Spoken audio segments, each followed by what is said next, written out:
Have you woken up and you felt like you're still sleeping? You can't move, your body just impales on itself, and your eyes are closed, you can't talk, you can't move your hands, and it feels like you're frozen. And some will say you're even in hell, you're dead. Well, 5 in 7 people in the world, that's around 7% of the world population, have at least once in their lifetime experienced sleep paralysis, or aka the sleep paralysis demon. Some cultures call it succubus, the sex sleep demon, meaning they're attaching your sleep. Others call it a variety of names. But what we're going to do in this video is explain what causes the sleep paralysis, science-wise, not demon-wise. Okay, I'm not preaching religion. How to permanently kill the sleep paralysis demon, or so to speak, cure it, because essentially it is not essentially demon having an effect on you. It is science-based, and this video is all about finding ways to help you kill your fears. Let's go. Sometimes, your body wakes up before your brain does, and this leads to paralysis-like symptoms. First off, rigidity. You can't move, you can't open your eyes, you can't blink, and when you try to speak, your vocal cords are frozen. It's like you're in some terrible dream where you're paralyzed and you can't do anything. With major symptoms being inability to speak or inability to move, as well as inability to even blink, let's not restrict the symptoms of the sleep paralysis to just inability to move. It in fact is both a psychological thing as well as a physical thing. Now, obviously, the physical symptoms are your inability to move, breathe, or whatever. But the psychological part, which is the more scary part, is the hallucinations. The feeling that you're being kept in some jail, some prison, some hellish escape that you just can't get away from. And historically, this has some basis. In some cultures, aka the European cultures, the incubus and succubus, aka the nighttime visitors, some will say they're the sex time visitors, intrude people's dreams, nightmares, and make them feel this horrible sensation of being trapped inside your own head. Now, in Japanese culture, there's the kanashibari, I believe it's that right, which they believe are like demons that cause metal binding, in the sense that you're bound spirit-wise. This is religion, anyways, but you're bound spirit-wise and you can't do anything about it. You're just frozen in the sense. Now, we all know that science gets its stuff from religion, and religion gets its stuff from science. That doesn't always agree with everyone, but it is important to still note that historically, because there was no science as much as then, most people tend to believe that they were more assaulted or disturbed by demons, so to speak, than they were with science. Let's check that out.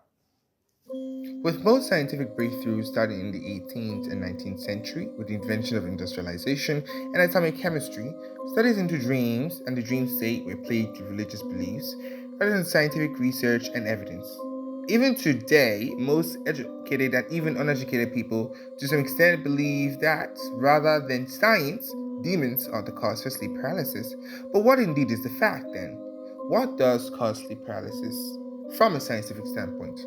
Scientifically speaking, sleep paralysis is caused by disruption of your normal REM sleeping cycles. REM is short for rapid eye movement. Essentially, it's the part of sleeping where you have the most vivid dreams. For example, you're going through the ocean and you're a mermaid, so to speak, or you're fighting in Merlin and you all of a sudden use some magic spells and all of a sudden you're wielding Excalibur.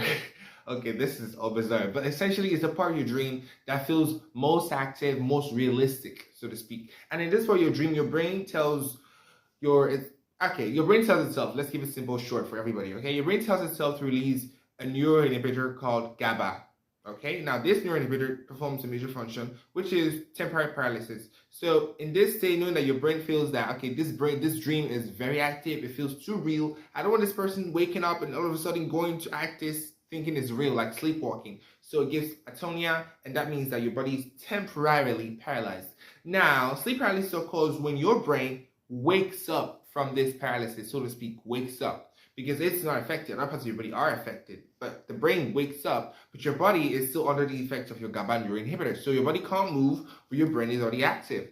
All right? So essentially, that's what happens. Now, the possible causes, well, for me, for my case, I experienced sleep paralysis because I was lying on my back, supine position. When you sleep on your back and you're facing upwards, yes, it is probably for most people the most common cause. But insomnia or irregular sleeping schedules, stressing, some types of medication, all can also result to sleep paralysis. But for most people, like my case, the most common cause, because I know I have a good sleeping schedule, especially when this happened to me, but I didn't really understand that then, but my mom and some other people said it was demons, so to speak. But then that I'm medical today and I know better.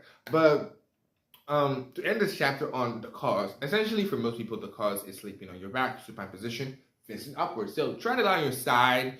Try to lie. I wouldn't advise lying on your stomach because that is not really advisable. It doesn't allow you much motion to breathe, and your compression of your abdomen is not really advisable.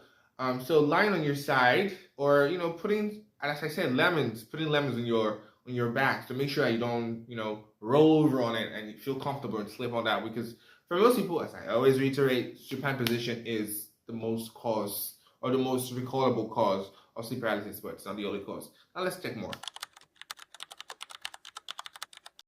As for solutions, well, there are so many solutions one can think of, but to be really honest, there's no single solution for sleep paralysis anywhere. But there are some things you could do to help manage the triggers, like, instead of sleeping on your supine, instead, as I said, sleeping on your side. But the first thing that should come to your mind isn't just sleep, it's like your sleeping hygiene. Try to have like a clean environment, more comfortable pillows. One of the reasons I think I had my own episode was because my pillow was kind of too high, so I couldn't really maintain a good angle between my neck and the rest part of my body, so I had to just always, try to balance off. And so the best way to balance was kind of sleeping supine, which caused it, which was the trigger. All right. Now, apart from changing your sleeping positions and better hygiene sleeping wise, for an episode that keeps recurring, maybe the rest part of the video could not really help you, but this part should help you. If you ever find yourself in such an episode and you feel like you can't move, focus like I did. Focus on the smallest movement. Even try to twitch a finger, try to move a finger, because those things may seem impossible at the time. But if you can move even just one finger, then the rest effects will wear off and you'll be okay. But just if the symptoms persist and you can't really get help, following the instructions I given in the video, you should probably see a medical doctor, which will probably get you prescribed an antidepressant, a special type of antidepressant. It should help you. If those doesn't work, there are other types of therapies that can help, but generally those, for most people, majority of people, 99% of people, do work. Now, aside from the more extreme conditions, avoid taking nicotine, caffeine, those stimulants that get your brain pumped up before going to bed. It is not good. In the long run, it is not good at all. Now, the point is, sleeping circles are relevant because they help keep your brain flush, keep your brain clean and healthy for the next day. So give yourself the time to rest. Rest, okay? Nobody's going to run away. Your dream, your project, whatever you're doing, it's not going to run away. I try to remind myself of that every time I'm trying to, do an overnight work I could have done the possible day. Stop trying to rush everything into one night. You couldn't even do it in 3 days. How are you supposed to do it in one night? Like, kind of make sense of it, okay? So please give yourself the time to rest. Rest in a way that doesn't put yourself in a trigger position. If you feel like, okay, there's sometimes you're not going to be comfortable, then put a lemon, put something that makes you uncomfortable on something in your back, and generally manage your sleeping cycles better. That is the best cause. And if you still need help, obviously there are antidepressants to help you, and there, special medical techniques to also help you with it. But generally, for most people, it doesn't ever get that far. Okay, so I really enjoyed making this video, and also based on my experience, sleep paralysis was very scary for me. I thought I was dead. I thought I was in hell. I was so scared. I was like, God, I'm so sorry. Please forgive me. I will believe everything I hear. Okay, it's not joking. Okay, and my pimple is really big. But you get the point. It's something we should talk about more, but we don't talk about, and it's something we should. Okay, so please take care of yourself. I'll see you probably 15 days time, and toodles.